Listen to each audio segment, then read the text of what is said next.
ओम श्री गुरुभ्यो नमः। ओम मातृशक्तये नमः। ओम असतो मा सद्गमय तमसो मा ज्योतिर्गमय मृत्योर्मामृतं गमय। ओम शांति शांति शांति।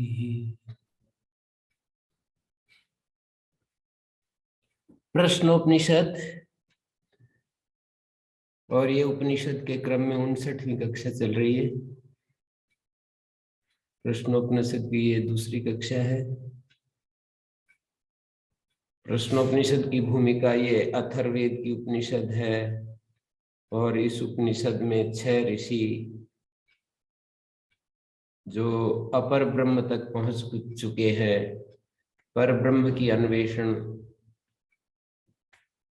की अन्वेषणा में निकले हैं, और उन्होंने पिप्पलाद ऋषि का आश्रम ढूंढा। पिप्पलाद के पास पहुंचते हैं और उन्होंने अपनी बात रखी। तो उन्होंने ये कहा कि 1 वर्ष तक आप आश्रम मर्यादा में रहते हुए आप यहाँ के अनुशासन में अपने जीवन को ढालिए।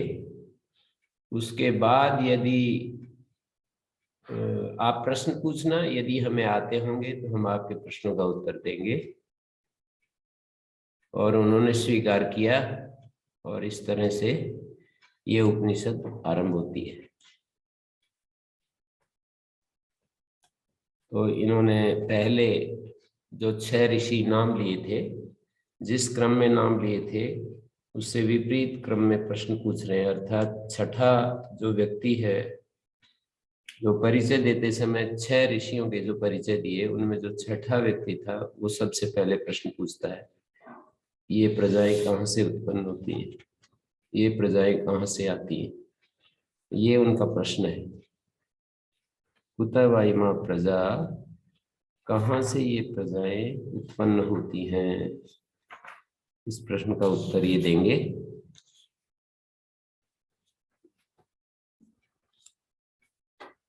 यहाँ पर एक बात ध्यान आप लोगों को देनी चाहिए, श्रोताओं को। तय है एते ब्रह्म परा ब्रह्मनिष्ठा, ऐसे बताया, इनका परिचय ये दिया है कि वे ब्रह्म परायण हैं, ब्रह्मनिष्ठ हैं, लेकिन परम ब्रह्म अन्वेषमाणा, परम ब्रह्म का अन्वेषण कर रहे हैं। तो ब्रह्म के 2 रूप हो गए। इसी उपनिषद में आगे एक प्रश्न में उत्तर में देंगे कि ओंकार की उपासना से क्या प्राप्त होता है। उसके उत्तर देते समय ये कहेंगे कि परम ब्रह्म और अपर ब्रह्म, परम चय व परम चय, पर ब्रह्म और अपर ब्रह्म की प्राप्ति होती है ओंकार की उपासना से। तो इस तरह से ये ब्रह्म के 2 रूप हमें समझने होते हैं, एक परम ब्रह्म और एक अपर ब्रह्म। परम ब्रह्म माने सोपाधिक ब्रह्म, अपर ब्रह्म माने सोपाधिक ब्रह्म, और परम ब्रह्म माने निरुपाधिक ब्रह्म। सारी विशेषताओं से रहित जो तुरीय पद है उसको परम ब्रह्म कहा है। आगे मांडुक उपनिषद आगे हम पढ़ेंगे तो वहां पर चतुष्पाद ब्रह्म की चर्चा कही है। मानी जागृत अवस्था में एक ब्रह्म का पाद है, स्वप्न अवस्था में, सुसुप्त अवस्था में, और इन तीनों से अलग करके देखने पर जो एक चतुर्थ पाद, तुरीय पाद, चतुर्थ माने तुरीय,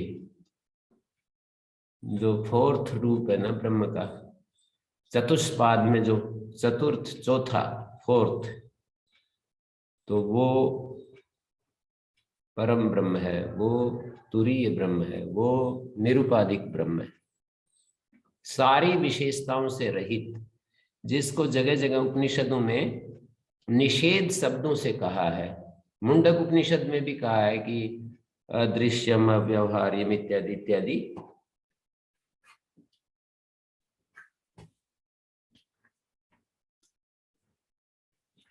मुंडक उपनिषद का प्रसंग मैं आपके सामने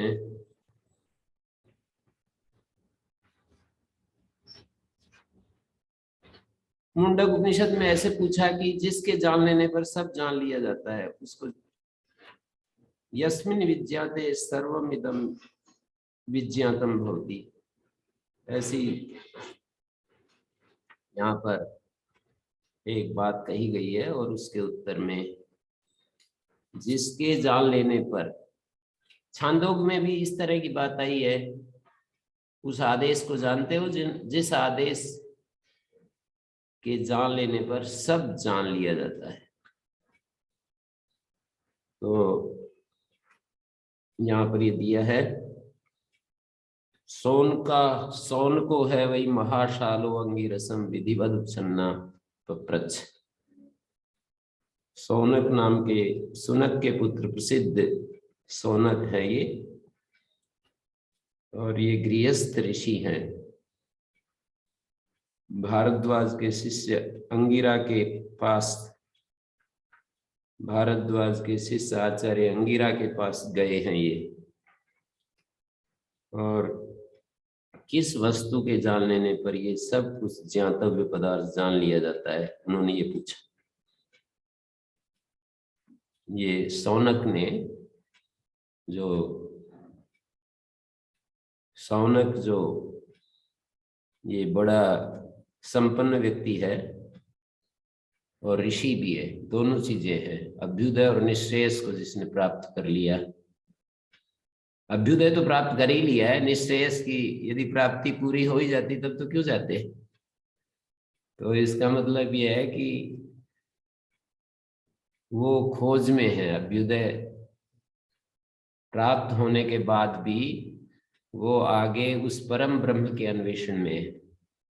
और वे पूछते हैं कि कस्मिन् भगो विज्ञाते सर्वमिदं विज्ञातम, ऐसी कौन सी चीज है कि जिसके जान लेने पर सब कुछ जान लिया जाता है।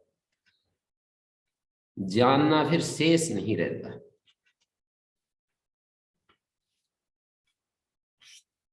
तो तस्मै स होवाच, वहां पर ये कहा है कि दो विद्याएं होती हैं, ब्रह्मज्ञानी लोग हमें बताते हैं। एक पराविद्या होती है, एक अपरा विद्या होती है। अपरा विद्या तो ये है जो कि ऋग्वेद, यजुर्वेद, सामवेद, अथर्ववेद आदि के नाम से जिसको हम जानते हैं, वो अपरा विद्या है। और ये परा विद्या है जिससे उस अक्षर की प्राप्ति होती है, यया तदक्षरम अधिगम्यते। ये परा विद्या है जिससे उस अक्षर की प्राप्ति होती है। और वहां ये मंत्र आता है इसी तरह का निषेध की भाषा में, जो है यत्तदद्रेश्यम अग्राह्यम अगोत्रम अवर्णम अचक्षुश्रोत्रम तदपाणिपादम नित्यम विभुम सर्वगतम सुसूक्ष्मम तदव्ययम यद्भूत योनिम परिपश्यन्ति धीरा। भूतों की योनि कहा उसको, भूतों का कारण कहा उसको। और इसी उपनिषद में आगे चलकर कहेंगे, जैसे ऊर्ण नाभि अपना जाला बुनती है, अपने में से जाला बुनती है, जैसे अग्नि के स्फुलिंग चारों तरफ फैलते हैं। ये सारी बातें इसी उपनिषद में आगे कही है। यथोर्नाभि सिरते गण्यते च यथा पृथिव्याम औषधया संभवन्ति यथा सता पुरुषात् स्तोमानि तथा अक्षरात् संभवति ईश्वर। तो ये हुई बात, मैंने कहा था परम ब्रह्म का जब अन्वेषण करते हैं विशेषताओं से नहीं, विशेषताओं को हटा करके किया जाता है। और अपर ब्रह्म का जब अन्वेषण करते हैं तो विशेषताओं के साथ करते हैं। बस ये एक सूत्र पकड़ में आ गया तो उपनिषद का एक, जिसको कहते हैं कि एक चाबी हाथ में आ गई है। ये दो प्रकार के ब्रह्म का, जहाँ उपासना का प्रसंग होता है वहाँ परम ब्रह्म की बात नहीं होती, वहाँ अपर ब्रह्म की बात होती है। उपासना की जहाँ जहाँ भी चर्चा आती है तो वहाँ अपर ब्रह्म की बात आती है। जैसे कि छांदोग उपनिषद की बात मैं कहूँ, तीसरे अध्याय के चौथे खंड में, तीसरा अध्याय है चौथा खंड है छांदोग्य का, 14वां खंड है, तीसरे अध्याय का 14वां खंड है, 14th। और वहां पर 4 मंत्र हैं केवल। इतना छोटा सा ये चतुर्दश खंड, छोटा सा 4 मंत्रों का खंड है, पर एक बहुत बड़ा अपर ब्रह्म को कैसे प्राप्त किया जाता है, एक बहुत बड़ा हमें एक रास्ता दे दिया है। उसको सांडिल्य विद्या कहते हैं। तो वहां पर बात शुरू होती है, सर्वम खलु इदम ब्रह्म तज्जलानिति शांत उपासीत। ये सब ब्रह्म है, सर्वम खलु इदम ब्रह्म तज्जलानिति शांत उपासीत। तज्जलानिति का अर्थ होता है उसी से ये, उस ब्रह्म से ये संसार पैदा होता है। तज्जय, तल और तदन 3 शब्द हैं। तज्जय उसी से ये पैदा होता है, तल उसी में ये लीन होता है, तदन उसी से ये अनुप्राणित होता है। धात्वर्थ होता है ना अन प्राण ने, तो उसी से अनुप्राणित होता है। शांता उपासित, उपासना की बात कही कि शांत हो जाए और फिर उपासना करें। ये शांत होने का सूत्र दिया कि सब कुछ ब्रह्ममय, सब कुछ ये ब्रह्म ही है, ऐसा देखने लग जाओ तो राग द्वेष मिट जाएंगे, शांत हो जाओगे। उपासना के लिए 2 चीजों की आवश्यकता होती है, एक तो निश्चय की और एक शांत होने की, राग द्वेष मुक्त होकर के। जब जब हम उपासना करना चाहते हैं तो एक तो हमें निश्चय चाहिए, एक तो निश्चय चाहिए, संकल्प चाहिए। क्रतु जिसका नाम दिया है यहाँ पर, अथ खलु क्रतुमया पुरुषो यथा क्रतुरस्मिन् लोके भवति तथा इतः प्रेत्य भवति स क्रतुम कुर्वीत। ये पुरुष क्रतुमय है, संकल्पमय है। क्रतु का मतलब होता है संकल्प। ये पुरुष जो है संकल्पमय है। जैसा निश्चय वाला पुरुष होता है वैसा इस देह से मर करके होता है। जैसे गीता में कहा, यद यद यम यम वापि स्मरण भाव त्यजत्यन्ते कलेवरम तम तम एवेति कौन्तेय तत् सदा तद भाव भाविता, 8वें अध्याय में। तो वहां पर प्रयाण काले इसका उत्तर देते हुए कहा है कि प्रयाण काल में जो ओंकार का ध्यान करता है उसकी क्या गति होती है। तो वहां पर बताया कि जिस जिस भाव को स्मरण करता हुआ यहाँ से प्रयाण करता है वही प्राप्ति हो जाती है उसकी। तत्ते दैवेति कौन्तेय सदा तद्भाव भाविता, उस भाव से भावित हुआ। जैसे कि यहाँ पर खेल में किसी की जीवन भर रुचि रही है तो वो वहां पर उस समय खेल की ही स्थिति बनेगी, मन जो है खेल में ही जाएगा।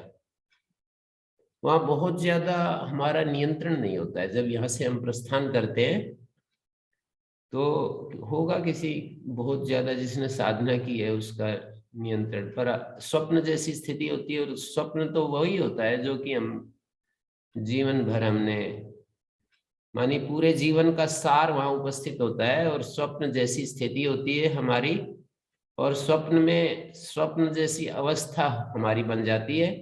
और स्वप्न में जो होता है वो हम विचार पूर्वक कोई स्वप्न नहीं लेते ना, आगे मुझे यही स्वप्न लेना है, ये नहीं लेना। जागृत अवस्था में तो कोई एक मन में विचार आ जाता है तो हम, क्योंकि दूसरा ज्ञान भी रहता है, तो यदि वो ठीक नहीं होता है तो हम कहते हैं कि नहीं नहीं नहीं, मेरे को ये नहीं चाहिए, मुझे ये स्वप्न, मेरे को ये क्या बोलते हैं, ये चीज जो मेरा मन यहाँ इस चीज में चला गया, मैं नहीं इसको लेना चाहता हूँ, मैं, मेरे लिए ये हानिकर है, मेरे लक्ष्य के विपरीत है, मेरे रास्ते के विरुद्ध है। ऐसा ऐसा हम सोच करके वहां से हट जाते हैं।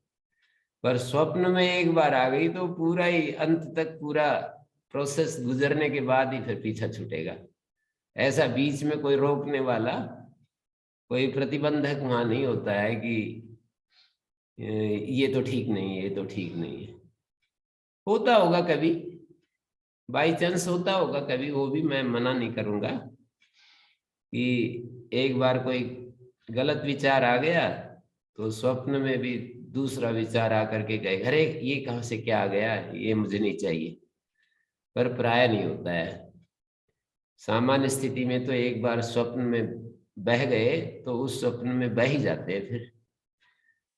तो निद्रा के समय ये स्थिति होती है कि हम, मतलब स्वप्न के समय, निद्रा का मतलब यहाँ स्वप्न कह रहा हूँ, स्वप्न के समय ये स्थिति होती है कि सहज रूप से हमारे अंदर जो दिन भर का विचार होता है वो स्वप्न में प्रकट होता है, तो पूरे जीवन का जो विचार होता है वो अंत समय में प्रकट होता है।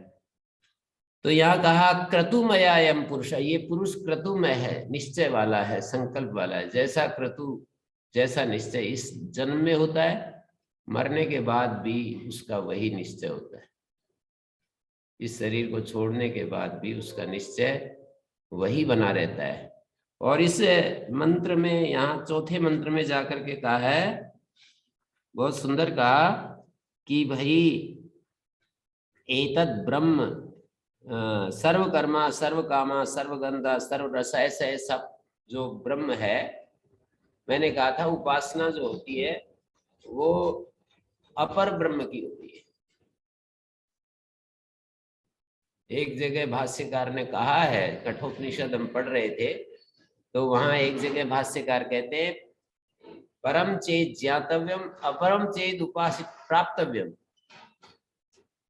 यदि परम ब्रह्म है तो उसको हमें जानना होता है, और जानने का मतलब भेद पूर्वक नहीं होता है, जानना अभेद पूर्वक होता है।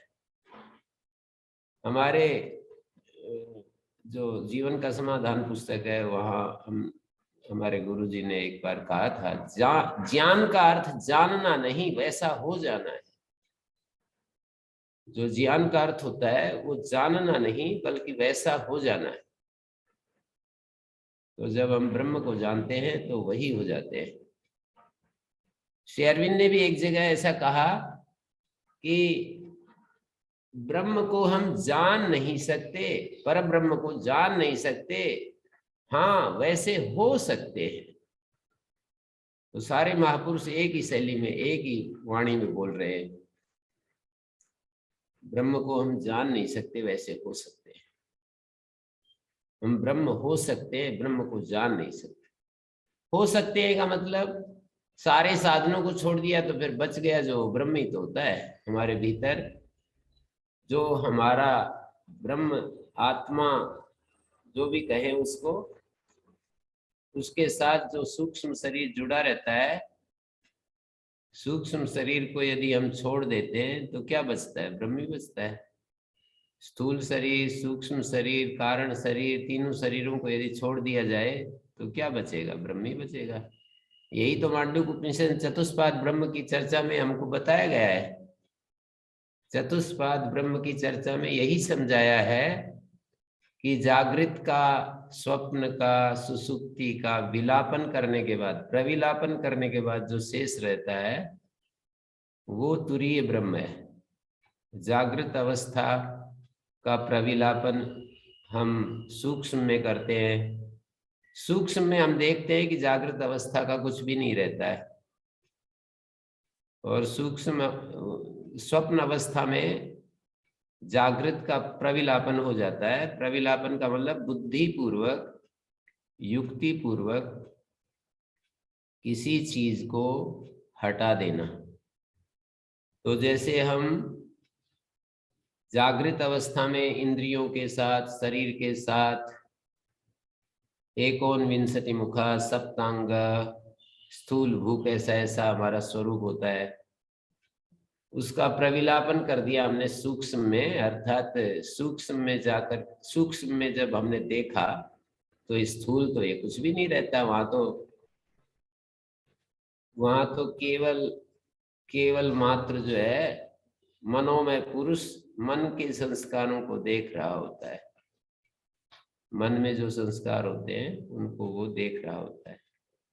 तो इस तरह से हम कहते हैं, वहीं बैठ जाओ, वहीं बैठ जाओ, पीछे पीछे बैठिए।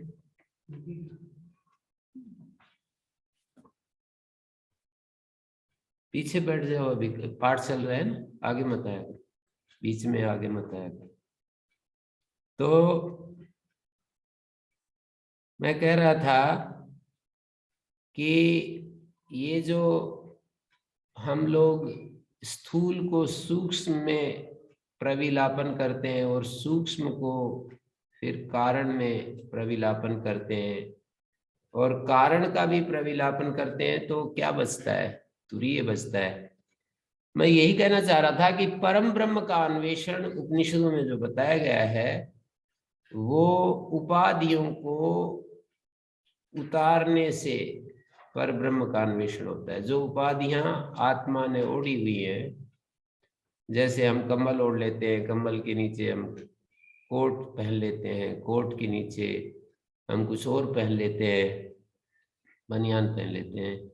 इन सारी उपाधियों को जब हम हटा देते हैं तो उस जो बचता है वो निरावृत आवरण रहित जो शुद्ध रूप बचता है उसको हम कहते हैं निरुपाधिक ब्रह्म।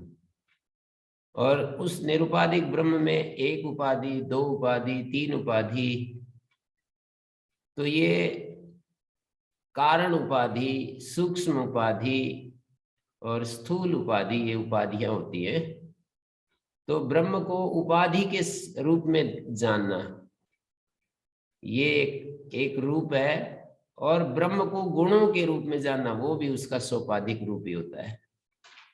जैसे यहाँ पर कहा कि वो सर्वकर्मा है, वो सर्व काम है, वो सर्व गंध है, वो सर्व रस है, सर्वम इदम अभ्यात, और वो सारे जगत को सभी ओर से व्याप्त करने वाला है, और वो अवाक है, अनादर है, मानी वो वाणी रहित है, और उसमें कोई हड़बड़ाहट नहीं है, संभ्रम नहीं होता है। जैसे कि कोई बड़ा आदमी हमारे बीच में आ जाता है तो हम संभ्रम से युक्त हो जाते हैं ना, थोड़ा सा हड़बड़ाहट हो जाती है।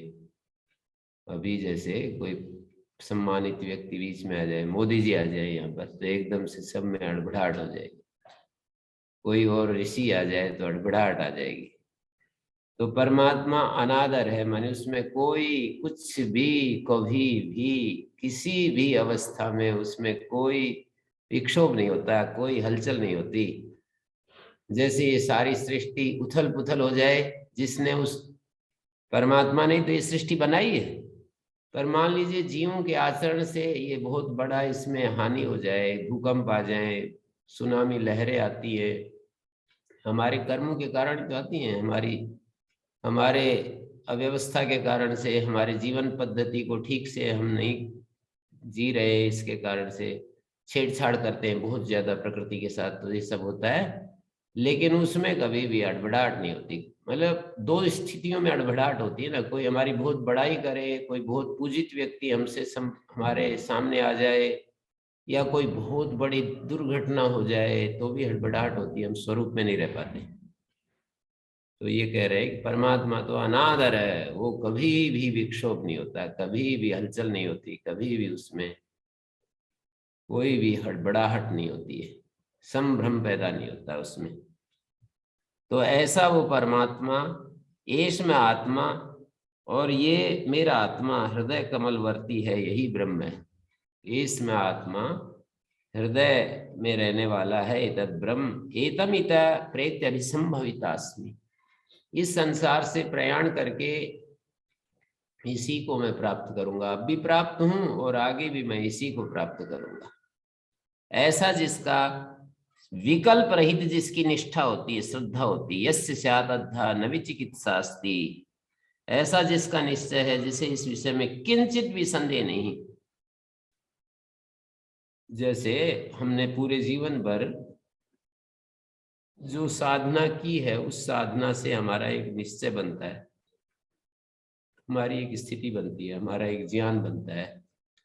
तो जिसका ऐसा निश्चय हो जाता है, ऐसा ज्ञान हो जाता है कि यहाँ पर शब्द लिखे हैं एतम ब्रह्म, एतद ब्रह्म इता, एतम इतः प्रेत्य, यहाँ से मरकर, प्रेत्य का अर्थ होता है शरीर त्याग करके, एतम अभिसंभवितास्मि, यहां से गमन करके इस देह से मरकर, एतम इतः प्रेत्य, यहां से इस देह को त्याग करके, यहां से प्रयाण करके, इस देह से मरकर या गमन करके इसी ब्रह्म को मैं प्राप्त होऊंगा, ऐसा जिसका निश्चय है। और इसमें निश्चय में थोड़ा सा भी, जरा सा भी उसको संशय नहीं होता है, 100% उसको ये जब पूरा विश्वास होता है कि इसके शरीर के त्यागने के बाद मुझे ये ब्रह्म की प्राप्ति अवश्य होगी, ऐसा जिसका निश्चय है, तो उसे अवश्य ईश्वर की प्राप्ति होती है। यहाँ आश्वासन दिया है, कभी कभी गीता में जैसे आश्वासन देते हैं ना, गीता में कितनी जगह आश्वासन देते हैं, ददामि बुद्धि योगम तम येन माम उपयान्ति ते, और तेषाम अहम समुद्धरता मृत्यु संसार सागरात भवामि न चिरात पार्थ मयि आवेशित चेतसा, उनका मैं तत्काल उद्धार कर देता हूं, तत्काल उनका उद्धार कर देता हूं, ऐसे आश्वासन देते हैं। मयि एव मनाधत्स मयि बुद्धिम निवेशय निवसिष्यसि मयि एवात ऊर्ध्वं न संशय, मेरे में अपना मन लगा दो, मेरे में अपनी बुद्धि लगा दो, मुझ में ही तुम्हारा वास होगा, इसमें कोई संशय नहीं। ऐसे बार बार कितनी जगह ये भाषा प्रयोग की है, नास्ति अत्र संशय, इसमें कोई संशय नहीं है। संशय का मतलब होता है ये होगा या ये होगा। संशय में दो छोरों पर हमारा मन दौड़ता है ना, कि ये होगा या ये होगा, ऐसा होगा या ऐसा होगा, तो इसमें संशय नहीं, अर्थात एक ही बात रहेगी, इसमें कोई दो कोटि द्विकोटि उभय कोटि स्पृग ज्ञानम संशय है, दोनों कोटियों को छूने वाला जो ज्ञान है उसको संशय कहते हैं। ऐसा यहाँ पर मैंने बताया कि ये जो गुणों के साथ ब्रह्म की जो उपासना होती है वो अपर ब्रह्म की उपासना कहिए। ये यहाँ पर राग द्वेष रहित होकर के इस ब्रह्म सारे अस्तित्व को ब्रह्म में देखो और शांत हो जाओ, और निश्चय के साथ शांत हो जाओ कि मैं उस ब्रह्म की उपासना करूंगा, और उपासना के परिणाम स्वरूप मुझे जो मैं जिसकी मैं उपासना करूंगा वो मुझे अवश्य प्राप्त होगा। इस निश्चय के साथ उपासना करो तो अपर ब्रह्म की प्राप्ति हो जाएगी, सगुण ब्रह्म की प्राप्ति हो जाएगी। जो तीन रूप है ना, एक सगुण साकार, एक सगुण निराकार और एक निर्गुण निराकार। तो ये जो निर्गुण निराकार है ये है पर ब्रह्म, और जो सगुण निराकार है ये है अपर ब्रह्म, जो गुणों के रूप में हम उसको देखते हैं कि वो सर्वकर्मा है, सर्वगंध है, सर्वरस है, उसको गुणों के रूप में देखते हैं हम।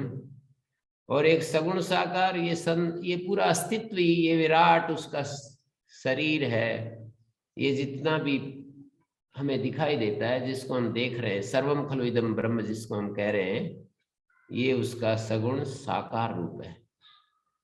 तो सगुण निराकार रूप की हम एकांत में बैठ करके जब उपासना करते हैं, या चलते फिरते या बैठते उठते विचार करते घूमते टहलते जब हम उसका विचार करते हैं, तो उसकी प्राप्ति यदि हमारा निश्चय होता है, ये बताया, यदि हमारा निश्चय होता है तो उसकी प्राप्ति हो जाती है। यदि लगा करके बोल रहा हूं मैं, यदि हमारा निश्चय होता है पक्का कि मुझे इस सगुण ब्रह्म की प्राप्ति होगी, और यदि हम शांत हो गए हैं, ये दो कंडीशंस पूरी कर ली, और उसके बाद यदि हमने उपासना की, तो जिस ब्रह्म की हम उपासना करना चाहते हैं, माने जिस, यहाँ पर शांडिल्य ऋषि ये कहते हैं कि उस ब्रह्म की जब हम उपासना करते हैं इन गुणों के रूप में, वहां गुण गिनाए हैं ना, वो क्या क्या है वो सब बताए हैं।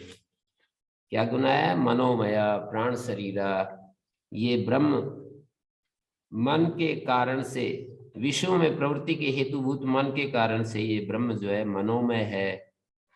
प्राण शरीर, प्राण है शरीर जिसका, भार रूप है, चैतन्य स्वरूप है, ये प्रकाश स्वरूप है, सत्य संकल्प, और जो है आकाशात्मा, सर्वव्यापकत्व, सूक्ष्मत्व, रूपादि हीनत्वादि आकाश के तुल्य होने से उसको आकाशात्मा, सर्वकर्मा, सर्वकामा, वो दोष रहित संपूर्ण काम वाला है। दोष रहित कामनाएं उसमें नहीं है, मतलब दोष सहित कामनाएं नहीं है, दोष रहित काम वाला है। उसके अंदर कोई भी दोष युक्त काम नहीं है, और सारे ही कर्म उसके कर्म है, सर्वकर्मा है वो। इस सृष्टि में जो कुछ भी कर्म के नाम से हो रही है ना, सब उसके कर्म है। सर्व कामा, दोष रहित कामनाएं, सर्वगंध, दोष रहित गंध, सर्वरस, सर्वमिदं अव्याप्त, तो सब जगह वो व्याप्त है, अवाकी है, सबको व्याप्त करने वाला है, वाणी रहित है, आप्त काम होने से आग्रह शून्य है, वो संभ्रम शून्य है, कोई आग्रह नहीं क्या होना चाहिए, वो आप्त काम है, इसलिए आग्रह रहित है। अनादर है, अनादर का अर्थ है उसका कोई आग्रह नहीं, यही हो, जो भी होता है होने दो। तो इस तरह का उस परमात्मा को जो समझ करके उपासना करते हैं उनको अपर ब्रह्म की प्राप्ति हो जाती है। ये प्रश्नोपनिषद पढ़ाते समय मैं आपको ये सारी चर्चा इसलिए सुना रहा हूं कि वो जो 6 ऋषि थे इस स्थिति को प्राप्त हो चुके थे। वहां पर ये लिखा है कि ब्रह्म निष्ठा ब्रह्म परा, वे ब्रह्म की जानने में पर थे, पर माने तत्पर थे, ब्रह्म की खोज में वो लगे हुए थे। जैसे कि कोई आदमी पैसा बढ़ाने के लिए पैसे बढ़ाने की खोज में लगा रहता है ना, एक उपाय, दूसरा उपाय, तीसरा उपाय, एक फैक्ट्री, दूसरी फैक्ट्री, जो सामाजिक सेवा करते हैं तो वो सेवा में लगे रहते, एक के बाद एक, एक के बाद एक। नारायण स्वामी एक संस्था है, प्रमुख स्वामी जी ने 1300 संस्थाएं अपने जीवन में बनाई, हर 15 दिन में एक संस्था खड़ी कर देते थे, फिर दूसरी संस्था, फिर तीसरी संस्था, ऐसे जैसे लगे रहते सेवा में। मतलब सेवा में सारे विश्व में जाते थे, घूमते थे, योजना बनाते थे, एनओसी लेते थे, क्या क्या उसमें करना पड़ता है ना, बहुत सारा, मैं तो जानता भी नहीं हूँ, पर बहुत सारे लीगल वो होते हैं, डॉक्यूमेंट्स पूरे करने होते हैं, सरकार से अनुमति लेनी पड़ती है, वहां पर नक्शा पास करवाना पड़ता है, नक्शा बनाना होता है। तो हर 15 दिन में कोई टीम रखते थे अपनी, या वहीं बनाते थे। तो मैं इतना ही बता रहा हूं कि वो सेवा परायण हो गए, इसको कहते हैं सेवा परायण। सेवा परायण हो गए, कभी भी कितना भगीरथ कर्म करना पड़ता होगा उनको, कल्पना कीजिए कि हर 15 दिन में एक संस्था खड़ी, 50 साल तक यही काम करते रहे। एक संस्था बना दी, आगे बढ़ गए और उसकी व्यवस्था कर दी कि भाई तुम इसको संभालोगे, मैनेजमेंट बना दिया और ये तुम्हें काम करना है। संस्थाएं मतलब कहीं विद्यालय बना दिया, कहीं अनाथालय बना दिया, कहीं गौशाला बना दी, कहीं कुछ कर दिया, ऐसे ऐसे। तो ये सेवा परायण का उदाहरण दे रहा हूं, सेवा पर थे वो। ऐसे ये जो ऋषि थे ये ब्रह्म परा ब्रह्म निष्ठा, यहाँ पर शब्द है ना, आप देखिए यहाँ पर ये शब्द है ब्रह्म परा ब्रह्म निष्ठा। एक एक शब्द की व्याख्या करने के लिए हमें मतलब बहुत विचार करना होता है कि ब्रह्म परा किसका मतलब है। ये ब्रह्म परा माने ब्रह्म में ही तत्पर है, बस ब्रह्म की खोज में ही लगे हुए हैं, ब्रह्मनिष्ठ हैं, ब्रह्म में ही उनकी स्थिति है। कौन से ब्रह्म में? यदि अंतिम ब्रह्म में स्थिति है तब तो वो गए किस लिए हैं, पिप्पलाद के पास किस लिए पहुंचे हैं, यदि वही उनकी स्थिति, वो उनका जो जीवन का टारगेट है वो पूरा हो चुका है, ब्रह्म में स्थिर हो गए हैं, तो वो क्यों जाएंगे फिर आगे? किसी के पास आदमी जाता है तो अपने भीतर कुछ अपूर्णता अनुभव करता है कि वहां जाने से मेरे को ये चीज मिल जाएगी, इस आशा के साथ, उम्मीद के साथ जाता है ना, कोई उम्मीद लेकर के जाता है।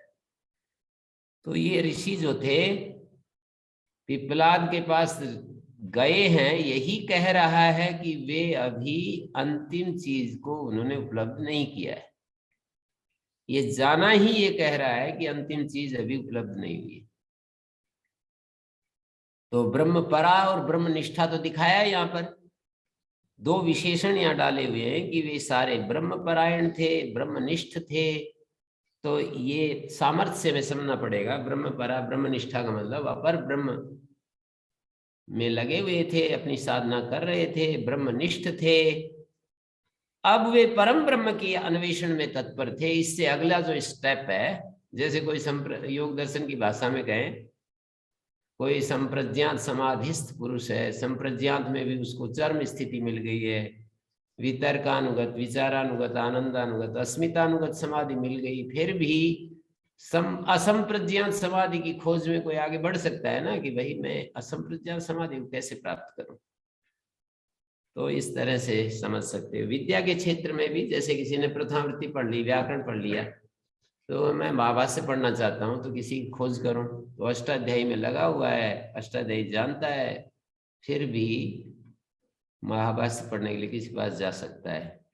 महाभाष्य भी पढ़ लिया तो उसका जो दार्शनिक भाग है उसको पढ़ने के लिए वाक्य पदीयम आदि जा सकता है। तो अपने जहां तक हम पहुंच जाते हैं उससे आगे अगला स्टेप हमें दिख जाता है कि आगे ये चीज है, ये तुझे प्राप्त करनी है। तो ये मैंने कहा कि जो परम ब्रह्म है वो विशेषताओं से रहित है। एक श्लोक में कहा बड़ा सुंदर, निर्विशेष विशेष। वो निर्विशेष ही विशेष है, सारी विशेषताओं से रहित। ये कल्पना में भी नहीं आती ये चीज, दुनिया में कोई ऐसी चीज होती नहीं है, ब्रह्म के सिवाय ऐसी कोई चीज होती नहीं जिसको हम यूं कहें कि ये निर्विशेष है। कुछ न कुछ उसमें विशेषता रहती है, कुछ न कुछ गुण रहते हैं, कोई क्रिया रहती है। तो एक ब्रह्म तत्व ही ऐसा है हमारे, वो हमारे भीतर है, वो जो निर्विशेष है। सविशेष भी है, निर्विशेष भी है। तो सविशेष तो शांत स्वरूप है। कोई कहे कि वो शांत स्वरूप है, वो सारे ही कर्म उसके कर्म हैं, सारे ही गंध उसकी गंध है, ऐसा जो कोई वर्णन करेगा, जैसे अभी सांडिल्य विद्या में देख रहे थे, तो ये विशेषताएं उस ब्रह्म की कही जाएंगी। वो करुणावान है, वो दयालु है, वो प्रेममय है, वो इस सृष्टि को उत्पन्न करता है, वो ऐसा है, ऐसा है। तो वो ब्रह्म जब हम ऐसे बता रहे हैं, तो ये परम ब्रह्म का अन्वेषण तो निषेध की भाषा में, जैसा कि मैंने कहा यहाँ पर, यत्तद अदृश्यम, जो इंद्रियों का अविषय है, मुंडक उपनिषद सुना रहा हूं, परम ब्रह्म का स्वरूप दिखाया है। यत्तद अदृश्यम अग्राह्यम अगोत्रम, अग्राह्यम अगोत्रम अवर्णम अचक्षुश्रोत्रम। अगोत्र है वो, अवर्ण है वो, चक्षुश्रोत्र आदि से रहित है।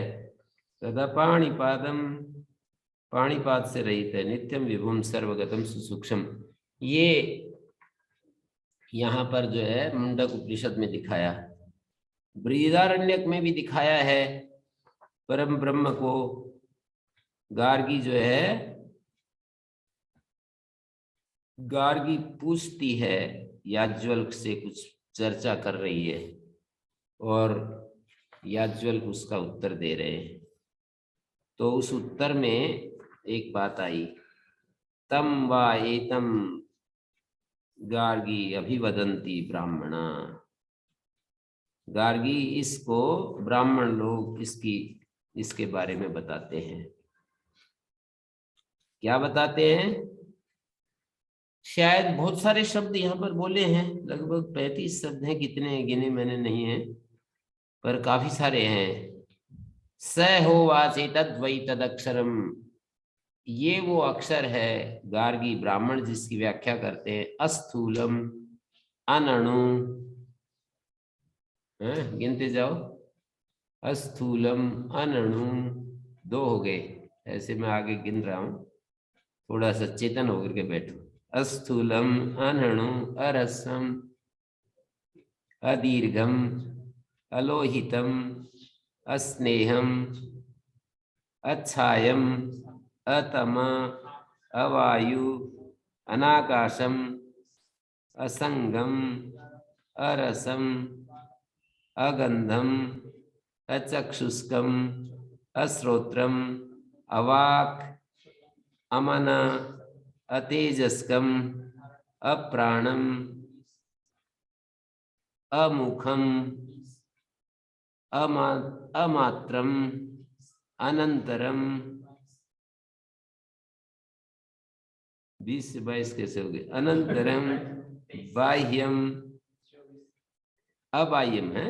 न तदस्तादि किच्चन न तदस्नाति कश्चन, ये सारे जो है वो बताए हैं। ये अक्षर न स्थूल है, न सूक्ष्म है, न छोटा है, न बड़ा है, न लाल है, न जल का गुण द्रव रूप है। तो अद्रव मनी वो द्रव रूप भी नहीं है, न छाया है, न अंधेरा है, न गंध है, और न नेत्र वाला है, न श्रोत्र वाला है, न मन वाला है, न तेज वाला है, न प्राण वाला है, अप्राणम, और न मुख वाला है, न किसी परिमाण वाला है, अमानम, माप तोल वाला नहीं है, और उसमें न अंदर है, अनंतरम अबाह्यम, न अंदर है न बाहर है, न तदस्ताति कश्चन किंचन, वह स्वयं कुछ, वो स्वयं कुछ नहीं खाता और न उसको कोई खाता है, न वो विशेषण रूप है और न वो विशेषण वाला है।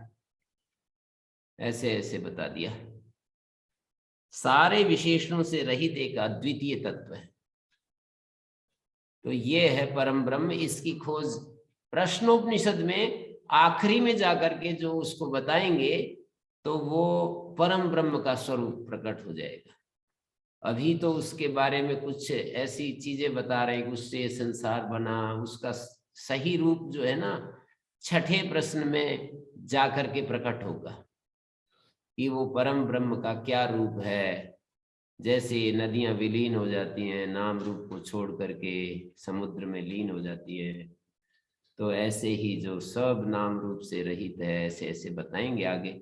षोडश कला वाला सकल पुरुष है, इन 16 कलाओं से जो रहित है वो निष्कल पुरुष है, उसको परम ब्रह्म कहते हैं। जब वो सकल रूप में देखते हैं तो वो सगुण ब्रह्म है। तो ये इसकी पृष्ठभूमि मैंने आपके सामने रखी और हम आगे बढ़ते हैं। अब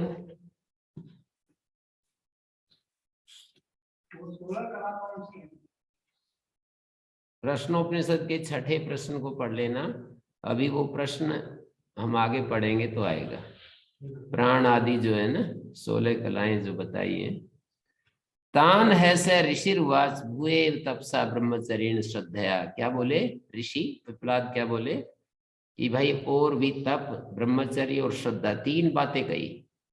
तप करो, ब्रह्मचर्य करो, श्रद्धा के साथ जीवन जियो, और इस तरह से 1 वर्ष तक रहो। यथा कामम प्रश्नान पृच्छते, अपनी इच्छा अनुसार प्रश्न पूछो। यदि है विज्ञास्यामा सर्वम है वो वक्ष्यामा, यदि हम जानते होंगे। कितना धैर्य की परीक्षा ले रहे हैं ना, पक्का आश्वासन नहीं दिया इन्होंने यहाँ पर, फिर भी वो कितने डट गए, बोले ठीक है हमें मंजूर है, हम रहते हैं आपके नियम के अनुसार। और 1 वर्ष तक इंतजार करते रहे कि ठीक है 1 वर्ष बाद हम पूछेंगे और हमारा भाग्य होगा तो ठीक है हमें उत्तर मिल जाएगा, नहीं हम पात्र नहीं होंगे। भाग्य का मतलब हम यदि पात्र होंगे तो उत्तर मिल जाएगा, पात्र नहीं होंगे तो और तपस्या करेंगे। तो इस तरह से बात शुरू होती है। अथ कबंदी का त्यायना उपेत्य पप्रच्छ भगवान कुतो है वाई माँ प्रजा प्रजायन्ते। ये तीसरा मंत्र है कि भगवान मेरा तो प्रश्न एक ही है कि ये प्रजाएं कहाँ से पैदा होती है। कुतो है वह इमा प्रजा प्रजायन्ते, कहाँ से प्रजाएं उत्पन्न होती हैं। अब वो पिपलाद कहता है तस्मय स होवाच। स मानी पिपलाद बोला, तस्मय मानी उस कबंधी का त्यायन को, जो प्रश्न कर रहा है ना, उसको बोले प्रजा कामो वही प्रजापति। ये प्रजापति है ना, प्रजा सृष्टि का वर्णन चल रहा है यहाँ। हिरण्यगर्भ जो है प्रजापति है यहाँ। प्रजापति वैसे विराट के लिए भी आता है, जो विराट ये जो स्थूल जगत दिखाई देता है उसके लिए भी आता है, पर प्रजापति इस विराट का जो कारण है, सूक्ष्म कारण, जिसको हिरण्यगर्भ कहते हैं, जिसको प्राण भी कहते हैं। 16 कलाओं में जो प्राण शब्द से कहा है, पहली कला, 16 कलाओं में जो पहली कला है उसको बताया है। तो वहां पर ये कह रहे हैं प्रजा कामो वही प्रजापति। हिरण्यगर्भ जो प्रजापति के रूप में यहाँ पर प्रजा की कामना वाला, सूक्ष्म लेवल पर हमारे इच्छाएं उत्पन्न होती हैं, तो उसको कह रहे हैं प्रजा कामो वही प्रजापति। स तपो अतप्यत, उसने तप किया, और तप किया तो क्या किया, स तपस तप्त्वा स मिथुनम उत्पादयते। प्रजापति हिरण्यगर्भ ने तप करके मानी अपनी ज्ञान शक्ति और क्रिया शक्ति को एकाग्र किया। तप करने का मतलब उसको एकाग्र किया। एकाग्र होना ही तप है। जैसे यहाँ पर कहा था ना, तपस्या करो, ब्रह्मचर्य धारण करो और श्रद्धा से रहो। तो तप का मतलब होता है अपनी सारी ऊर्जा को अपने लक्ष्य पर केंद्रित करना। तपसा एक महाभारत के श्लोक में कहा है, मनसा इंद्रियाणाम च एकाग्र्यम परमम तप। मन और इंद्रियों की जो एकाग्रता है यही परम तप है। तो तप किया, तपस तप्त्वा से मिथुनम उत्पादयते, तप करके उसने मिथुन को पैदा किया, मिथुन का सर्जन किया, मिथुन को जन्म दिया। तो यहाँ पर ये चौथे मंत्र में कह रहे हैं कि तप करके तद अपाकरणाय आह प्रजा कामा प्रजा आत्मना शिष्य। अपने से प्रजाओं को बनाने का इच्छुक जो प्रजापति है, सर्वात्मा है, सन जगत स्रक्ष्यामि, सर्वात्मा होता हुआ मैं जगत को बनाऊंगा, ऐसा संकल्प किया। यथोक्तकारी तद्भाव भावित कल्पादो निर्वृत्तो हिरण्यगर्भ। यहाँ पर मिथुन को पैदा किया, ऐसे कहा। रईम से प्राणन से, उस मिथुन का रूप क्या है, उसका एक नाम रख दिया रई और दूसरा नाम हो गया प्राण। एतो में बहुधा प्रजा करिष्यत इति। एतो में बहुधा प्रजा करिष्यतः, करिष्यति करिष्यता करिष्यन्ति वाला रूप है। ये दोनों रई और प्राण जो है ना, मेरे लिए बहुत सारी प्रजाएं। अब आगे बताएंगे कि ये रई क्या है, प्राण क्या है, स्वयं व्याख्या करेंगे। पर पहला जो सूत्र है वो तो ये दे दिया कि रई और प्राण मिथुन को पैदा किया, मानी भोक्तृ शक्ति और भोग्य शक्ति, ये दो चीजों को बनाया। बहुधा प्रजा करिष्यता, ये दोनों ही जो मेरा वांछित प्रजाएं हैं उनको ये पैदा कर देंगे। तो यहाँ पर आगे बता रहे हैं कि प्रजा, ये रई और प्राण क्या है, अलग अलग लेवल पर बता रहे हैं। रई जो है सोम का रूप है, प्राण अग्नि का रूप है। रई स्त्री शक्ति, प्राण पुरुष शक्ति। रई भोक्तृ शक्ति, नहीं, प्राण भोक्तृ शक्ति, रई भोग्य शक्ति। जो एक भोक्तृ शक्ति है, एक भोग्य शक्ति है।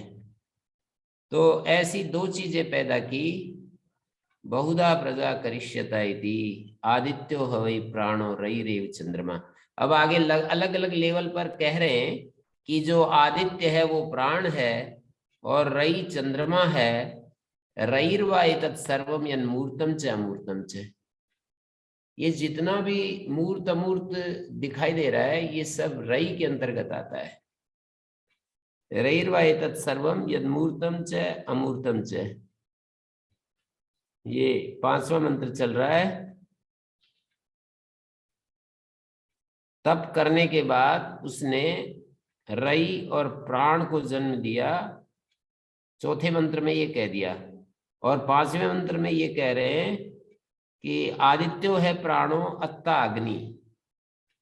आदित्य प्राण है, अत्ता अग्नि है, रई चंद्रमा है, रई रेव अन्नम सोमा एव। रई जो है अन्न है, सोम जिसको कहते हैं। और यहाँ पर तदेतद एकम अत्ता च अन्नम च प्रजापतिरेकम तु मिथुनम।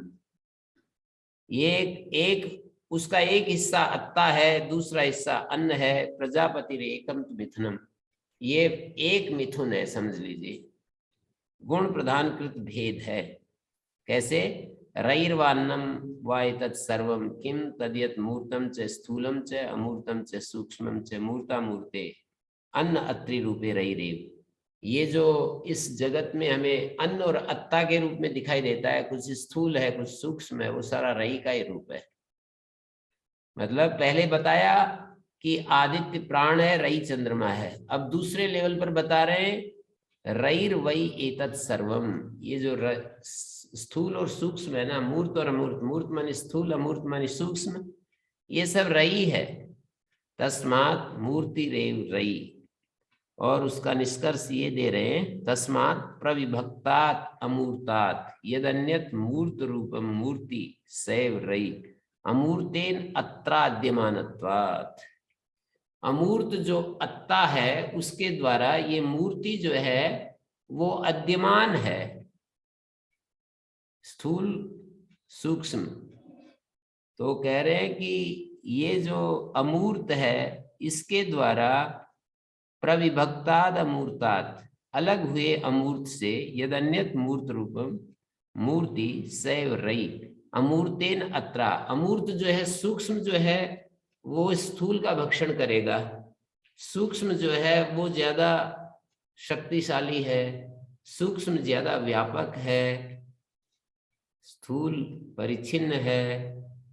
तो ये जो अमूर्त है, रई मूर्त है और जो अमूर्त अत्ता है भक्षक है। अमूर्तेन अत्रा अद्यमानत्वात्, अद्यमान होने के कारण रई मूर्त है। बीच में दो वाक्य बनाए इन्होंने, आदित्यो हवि प्राणो रईरेव चंद्रमा, एक वाक्य पूरा हो गया। आदित्य प्राण है, रई चंद्रमा है, एक वाक्य पूरा हो। दूसरे वाक्य में कह रहे हैं रईर्वा एतत् सर्वम यन्मूर्तम च अमूर्तम च, दूसरा वाक्य आया तो उन्होंने कहा कि ये जो रई है ये सब स्थूल और सूक्ष्म जितना भी है ना, ये जितना भी दिखाई दे रहा है ये सब रई है। माने पृथ्वी, अब तेज वायु आकाश को यदि हम मूर्त अमूर्त में बांट करके देखें, जैसा कि बृहदारण्यक में एक मूर्तामूर्त ब्राह्मणी है, वहां पर मूर्त और अमूर्त ब्राह्मणी है। तो उसमें ये बताया कि जो पृथ्वी, जल और अग्नि ये तो मूर्त होते हैं, वायु और आकाश ये अमूर्त होते हैं। यहाँ पर इन पांचों को रईर वही सर्वम, ये सब रई है, मूर्त अमूर्त। मूर्त शब्द से तो 3 ले लेंगे, अमूर्त शब्द से 2 ले लेंगे, ये सब रई के अंतर्गत आता है। फिर एक तीसरे वाक्य में कहा तस्मात् मूर्ति रेव रई। ये कह रहे हैं कि जो मूर्ति है, मूर्ति मानी जो भक्ष्य है, जो अद्यमान है, वो रई है। तीसरे वाक्य में मूर्ति, मूर्ति का मतलब जो सावयव है, जो अद्यमान है, वो रई है, और जो अत्ता है वो प्राण है। तो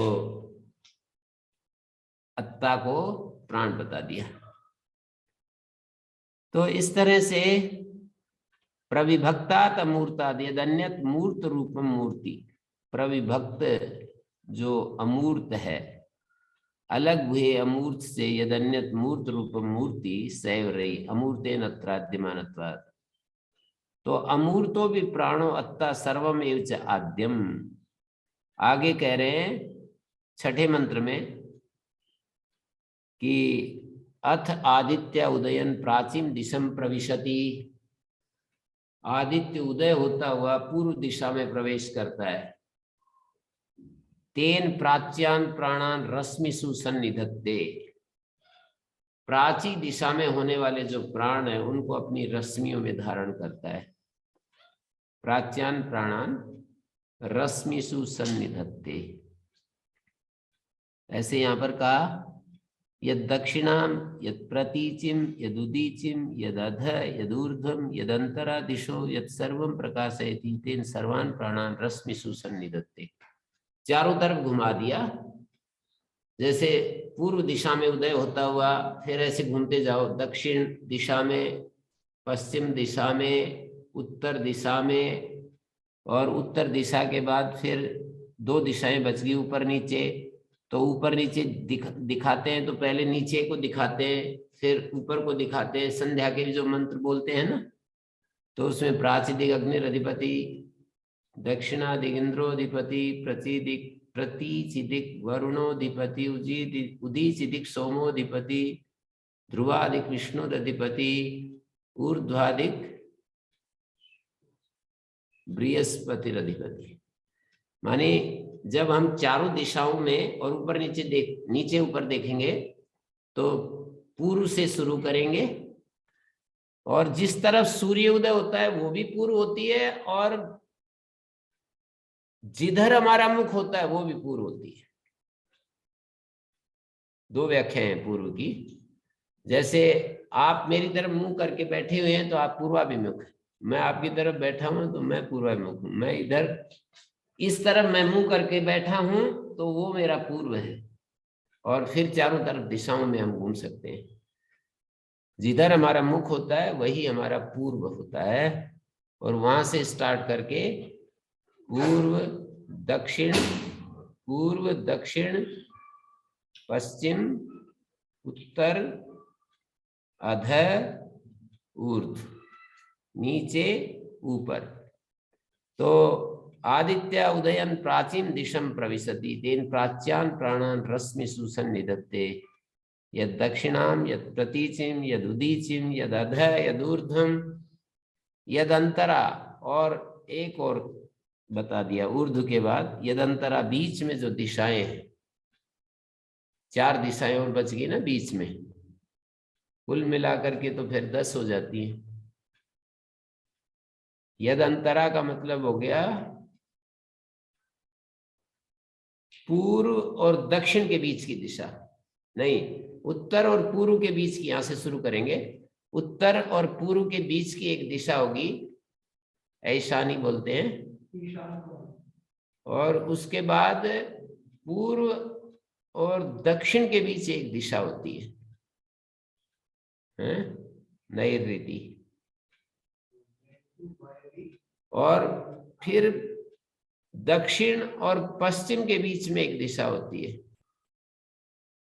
वायवी, और फिर पश्चिम और उत्तर के बीच की एक दिशा होती है, आग्नेयी है।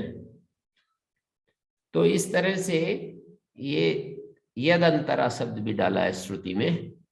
यद अंतरा दिशो यद सर्वम प्रकाशयति तेन सर्वान प्राणान रश्मिषु सन्निधत्ते, सभी प्राणों को अस्मि, सूर्य अपनी रश्मियों में धारण करता है। यद सर्वम प्रकाशयति, यद अंतरा दिशा है, जो बीच की दिशाएं हैं, यद सर्वम प्रकाशयति तेन सर्वान प्राणान रश्मिषु सन्निधत्ते, उनको सभी प्राणों को अपनी रश्मियों में धारण करता है।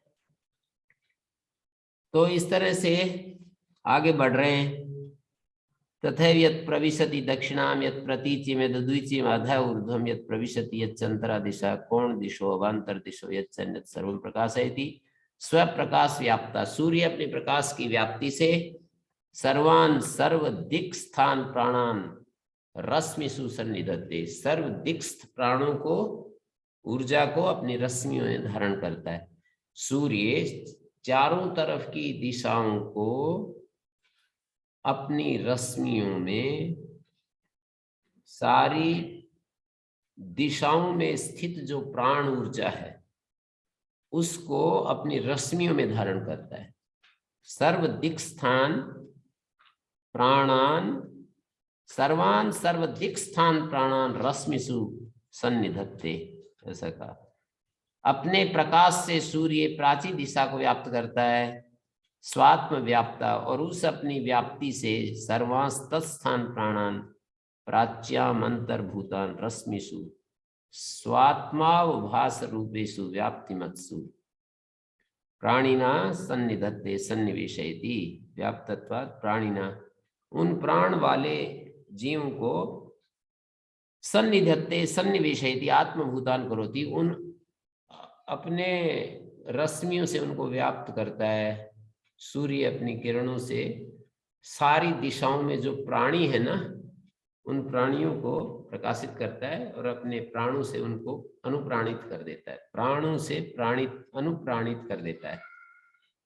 अब आगे 7वें मंत्र में कह रहे हैं, स एष वैश्वानरो विश्वरूपः प्राणो अग्निरुदयते तदितरिचाभ्युक्तम। वो जो अत्ता प्राण है वैश्वानर, सर्वात्मा विश्वरूप विश्वात्मा होने से, प्राणो अग्निश्चय, प्राण जो अग्नि है, सैव अत्ता, उसी को अत्ता कह रहे हैं। उदयते उद्गच्छति प्रत्यहम सर्वा दिशा, सारी दिशाओं में आत्मसात कुर्वन्, अपने को आत्मसात करता हुआ, तेजोक्तम वस्तु ऋचा मंत्रेण अव्यक्तम, यही बात मंत्र में कही गई है। तो ये हमारा आज का पाठ यहीं पर हम विराम देंगे। 7वां मंत्र हो गया है, सैष वैश्वानरो विश्वरूपा। ये वैश्वानर जो विश्वरूप है, सर्वात्मा है, ये प्राण अग्नि, ये प्राण है, ये अग्नि है, ये उदय हो रहा है। ये प्राण रूप है, अग्नि रूप है, ये उदय हो रहा है।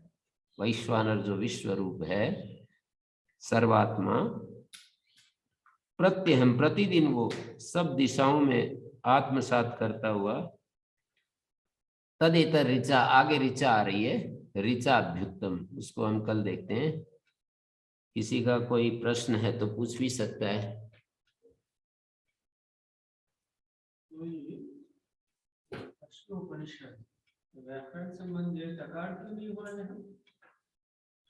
प्रश्नोपनिषद वो वैकल्पिक है, जब कोई शब्द आगे परे ना हो ना, तो फिर द, मूल तो द ही है ना। हाँ, अवसान में विकल्प है ना, वावसाने।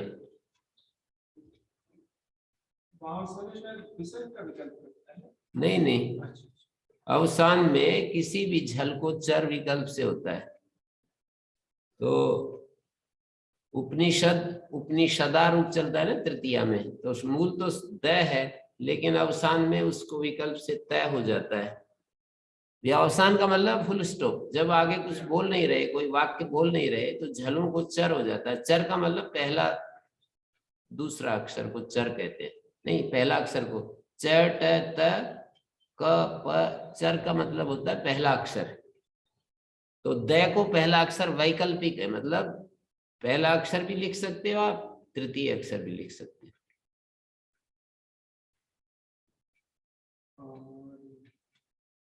पहले कहा था वो प्राण है अमूर्त और राई है मूर्त, फिर राई को अमूर्त मूर्त दोनों को ही राई कह दिया। हाँ, ऐसे कहा कि भाई 3 शब्द बोले, 3 वाक्य मैंने बताया था, आदित्यो प्राणो रई रई चंद्रमा। फिर दूसरे वाक्य में बोले रईर्वाई तत्सर्वम यन्मूर्तम च मूर्तम से। ये जो स्थूल और सूक्ष्म सब रई तो है, माने इसको इस विभाग में बांट दिया, पंचभूतों को मूर्त अमूर्त, जो बृहदारण्यक में मूर्तामूर्त ब्राह्मण है उस रूप में इसको प्रस्तुत कर दिया। और फिर तीसरे पर्याय में कह दिया तस्मात् मूर्ति रेव रही, जो जो मूर्ति है उसको हम रही कहेंगे, और जो मूर्ति का अत्ता है उसको प्राण कहेंगे। और एक अर्थ में ये मूर्ति ही है, पंचभूत जो होते हैं उसको मूर्ति ही कहेंगे। मूर्त और अमूर्त को भी यदि और एक शब्द दें तो मूर्ति कहेंगे, और मूर्ति का जो अत्ता है वो प्राण है। जी, अत्ता और आद्य, खाने वाला और जिसको खाते हैं उसको आद्य कहते हैं। अत्ता मानी खाने वाला और आद्य मानी जिसका भक्षण करते हैं, जिसको खाते हैं। जैसे मैं भोजन कर रहा हूं तो मैं अत्ता हूं और भोजन आद्य है। अन्नाद्येन स्वाहा, अन्नाद्य शब्द का प्रयोग होता है ना, आद्य अन्न, अन्नाद्य भक्षणीय अन्न। आद्य का मतलब जो भक्षणीय है, खाने योग्य अन्न को आद्य अन्न कहते हैं। जो कोई भी अन्न को आद्य नहीं कहेंगे, जो खाने योग्य अन्न है, मेहनत से कमाया है और परिमित है, ऋतु आदि के अनुकूल है, मात्रा में है, सारी विशेषताएं जोड़ने के बाद फिर आद्य बनता है। हित भुक, मित भुक, रित भुक, उसके बाद आद्य बनता है। हाँ शेखर जी। जी ओम गुरु जी प्रणाम। श्री जी प्रश्न पूछ रहे हैं। हाँ श्री जी बोलिए।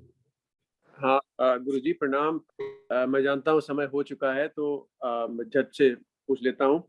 ये जो चौथे मंत्र में आपने कहा ना कि प्रजा की उत्पत्ति करने की इच्छा से प्रजापति ने तप किया। आप तप किया, मतलब हिरण्यगर्भ ने तप किया।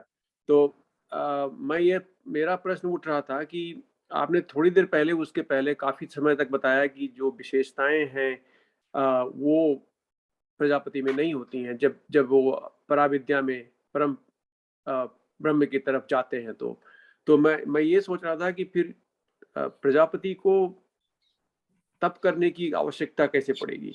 वो तो फिर जब उपाधि से रहित है। और जैसे कि मैं एक सूत्र सोच रहा था, उसमें आया था कि तत्र निरतिशयम् सर्वज्ञ बीजम। जब वो सर्वज्ञ बीजम है, जब सब कुछ उनके, सारा ज्ञान उन्हीं के पास है, तो फिर उन्हें तपस्या करने की कैसी जरूरत पड़ेगी? जी हाँ, तो इसको ऐसे समझिए कि योग दर्शन में जो सूत्र आप बोल रहे हो वो तो अनुमान प्रमाण से उसको सिद्ध किया है। सर्वज्ञ बीजम जो बोल करके अनुमान प्रमाण से उसकी सत्ता सिद्ध की है। ईश्वर की सत्ता जो है ना, सर्वज्ञ बीजम, ये अनुमान प्रमाण से उस परमेश्वर की सत्ता को सिद्ध किया है। तो वो एक अलग प्रसंग है। अब मैं यहाँ पर आता हूँ कि जीव जो होता है वो सोपाधिक रूप में और निरुपाधिक रूप में दोनों में रहता है। जीव को अपने दुखों से अंत करने के लिए निरुपाधिक स्वरूप में जाने की आवश्यकता है। जब हम ईश्वर को देखते हैं तो ईश्वर तो निरुपाधिक भी है, सोपाधिक भी है, और सोपाधिक होने से उसमें कोई बाध्यता नहीं है, उससे उसमें कोई ऐसी कष्ट स्थिति पैदा नहीं होती जैसे जीव में उपाधि के साथ कहीं वो दुखी होता है, कहीं सुखी होता है, कहीं वो निराश होता है, कहीं हताश होता है, कहीं खुश होता है, कहीं नाखुश होता है। जीव जो है वो उपाधि से निरुपाधिक में जाने के लिए जीव की जरूरत है, और अशुद्ध उपाधि से शुद्ध उपाधि में जाने की जीव की जरूरत है। जैसे हम अशुद्ध उपाधि में, अभी रजोगुण तमोगुण जो है अशुद्ध उपाधि है, सत्वगुण शुद्ध उपाधि है, तो जीव को पहले अशुद्ध उपाधि से शुद्ध उपाधि में जाने की जरूरत है, और बाद में उस शुद्ध उपाधि को भी त्याग करके निरुपाधिक अवस्था में जाने की जरूरत है। ये ईश्वर के लिए सोपाधिक निरुपाधिक का कोई भेद नहीं है, कोई अंतर नहीं है। ईश्वर तो सदा एक रस एक रूप है, वो सोपाधिक है तब भी वो वही है, निरुपाधिक है तब भी वही है, उसमें कोई बाध्यता नहीं है, कोई परेशानी नहीं है, कोई दुख नहीं है, कष्ट नहीं है, व्यवस्था नहीं है। तो ईश्वर को जब सामने खड़ा करके देखते हैं तो वहां सोपाधिक निरुपाधिक वो हम अपने प्राप्तव्य की दृष्टि से ये विभाग करते हैं और हमें अपने लक्ष्य की दृष्टि से ये विभाग करते हैं। ईश्वर के सोपाधिक निरुपाधिक रूप को ईश्वर के लिए बताने के लिए नहीं करते हैं, जीव के द्वारा जो प्राप्तव्य स्थिति है वो एक सोपाधिक ब्रह्म की है, एक निरुपाधिक स्वरूप होने की है। ईश्वर तो सोपाधिक निरुपाधिक उसमें कुछ है ही नहीं, अंतर ही नहीं है, वो जो निरुपाधिक है वही सोपाधिक है। अच्छा, ये तो बात हुई ईश्वर की। अब ये है कारण स्वरूप, बीज शक्ति वाला ईश्वर अव्याकृत।